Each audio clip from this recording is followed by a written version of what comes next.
Thank you for tuning in to the Andrew Tate Show, brought to you by the GSMC Sports Network. I am your co-host, Sarah, and I'm here with Tate, of course. We have a great show planned for you today. We will be covering the heartbreaking end to the Knicks season, what to expect for the Denver Nuggets in this offseason, and the sponsorship deal between the Las Vegas Aces and the Las Vegas Tourism Board. Stay tuned for segments 4 and 5 when we will be covering possible UFO in Portugal and dating horror stories.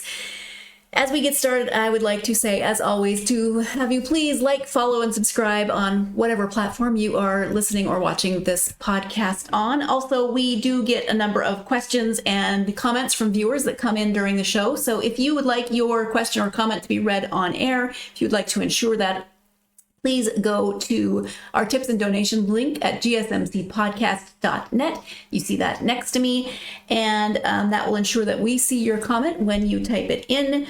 If you use that tips and donations link, it puts your question at the top of the list so that we see it, and it also, again, really helps the show. Again, that link is gsmcpodcast.net. Thank you so much for any support that you give the show. Good morning, Tate. How are you? Hello, Miss Sarah. I'm a little croaky, I just realized. I apologize. Well, for a lot of our new listeners or viewers, they're used to seeing Faith, so they don't really... I am not Faith. I'm nothing, that's nothing against Faith. I like Faith a lot, but as you can see, I'm not her. See, okay, everyone. So I almost slipped up and didn't say, hey, that she's not Faith, because we have done 2 episodes since then, Sarah and I together, and we've had some technical difficulties. Let's just say difficulties. Just a little bit of technical difficulties.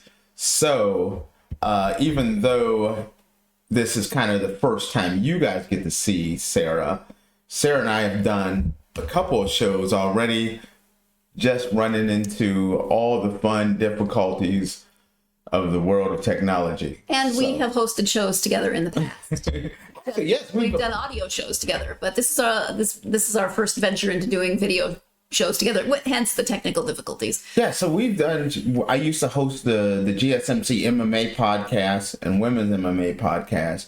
From time to time, Sarah would be on that show with me as my co-host. Yep. Or moderator, co-host, however you want to phrase that.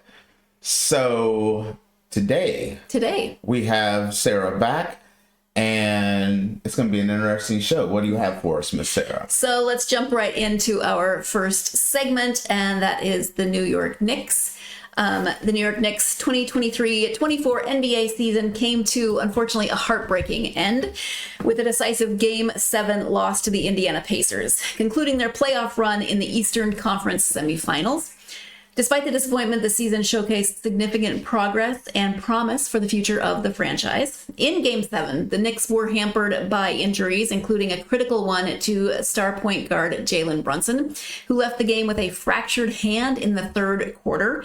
Key players like Julius, Randle, Mitchell Robinson, and Bojan Bogdanovic were already sidelined with season-ending injuries. Despite these setbacks, the Knicks displayed resilience with players like Donte, DiVincenzo, and Alec Burks stepping up. DiVincenzo delivered a standout performance, scoring 39 points, but it was not enough to counter the Pacers' historic shooting night. Josh Hart, who has been an Iron Man for the Knicks, playing through abdominal strain, embodied the team's fighting spirit. His journey to New York, seeking a home and finding acceptance, was a highlight of the season.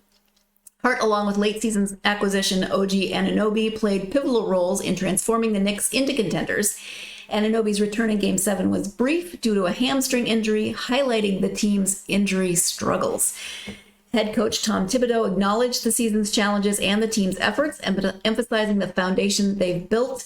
The Knicks finished with a 50-32 record, marking their first 50-season win in 11 years and winning a first-round playoff series for consecutive years, a feat not achieved since the 1999-2000 season. Brunson's evolution into a near superstar was a significant factor as he became an all-star and MVP candidate.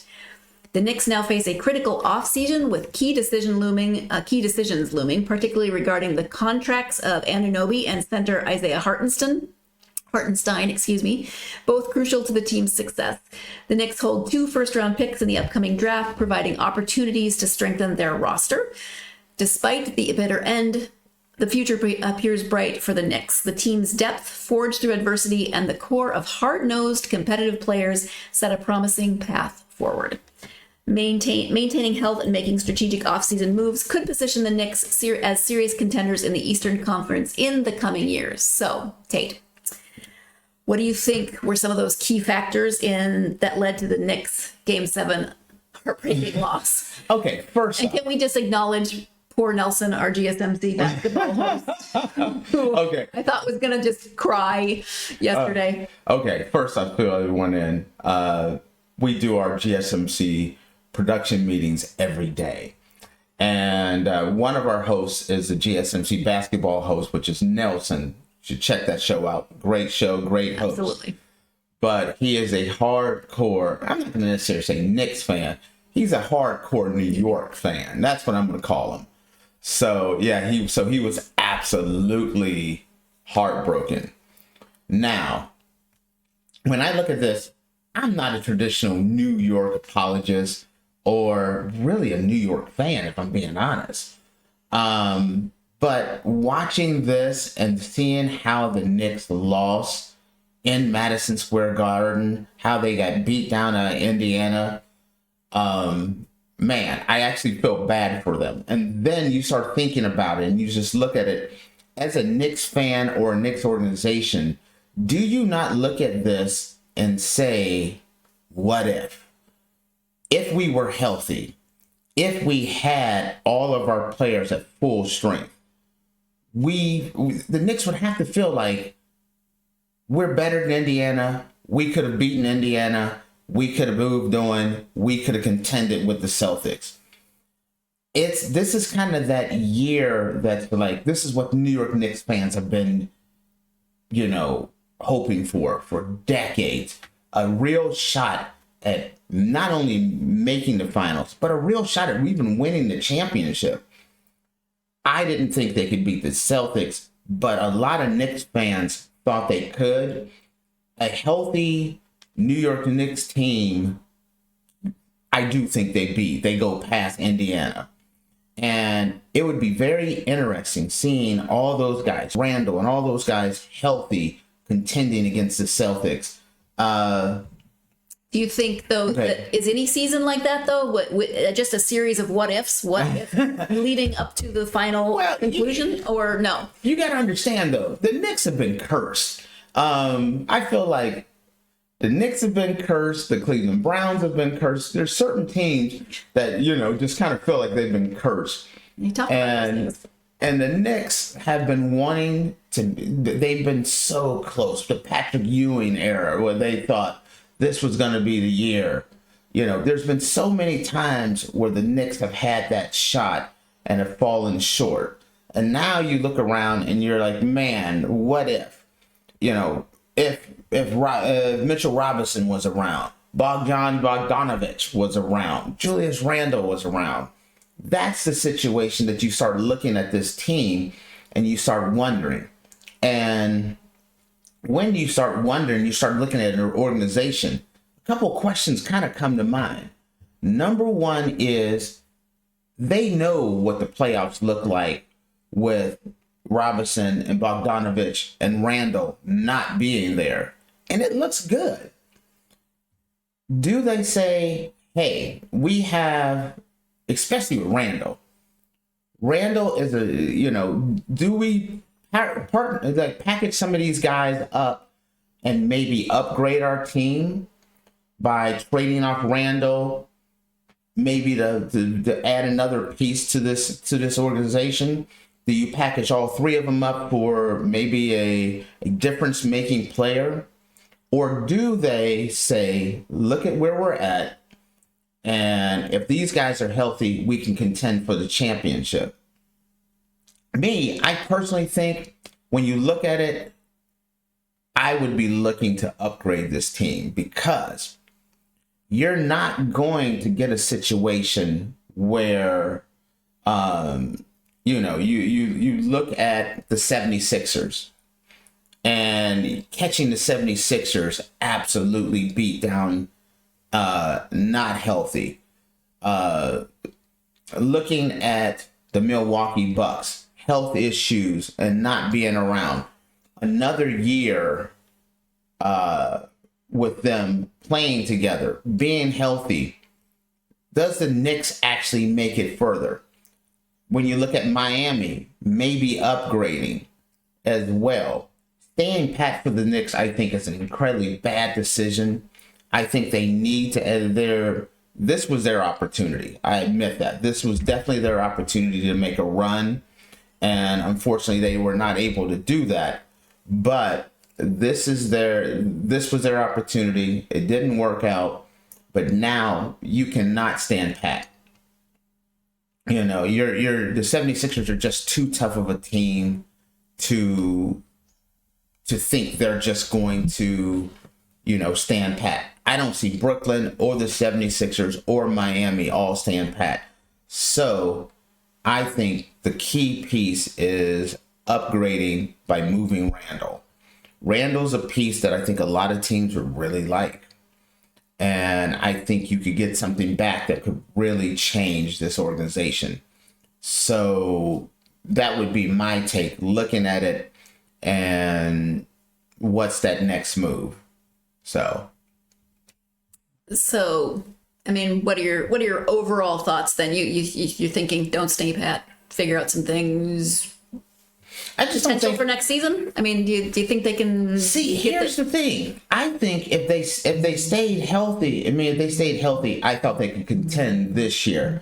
But that doesn't mean that I think they can contend for a championship next year. They just caught, in my opinion, everything right. And, and then the bottom fell out. As an organization, though, I know everyone's talking about Tom Thibodeau. Should he get an extension? And that's a tough question because I'm looking at this organization and I'm sitting down with Thibodeau and I'm saying, one, you have to change the way you're handling the players, how long you're playing them. It has been an ongoing scenario with him throughout his career of playing players too long. They need to make an adjustment. And I think before we extend Thibodeau, I want that commitment from him that there's going to be a solid effort of using his bench more, resting his players, making sure that if Randle comes back and other players come back, that there's some minute restrictions throughout the year. Might I even say some load management where some of the guys, even though they're younger, maybe aren't playing back-to-backs. Doing things like that because they need to be healthy. They're a deep team. They're a good team. But if they're able to roll into the playoffs but be beat up again, the same thing can happen. You have to figure out a way to have a healthier team when it comes down to the playoffs. Because you do not, you can't have this happen 2 years in a row. I think Tom Thibodeau is the answer and how he manages his team and how he manages his bench throughout the NBA season, which is a long season. So some off-season changes and then changes in how they're going forward next season. I think that's the key because they can't stay pat. All right. Thank you for that. That's all the time we have for this first segment. We're going to take our first break. And when we come back, we will be talking about the Denver Nuggets and gearing up for their offseason and what that looks like. So stay tuned. You are watching the Andrew Tate Show by GSMC Sports, and we will be right back.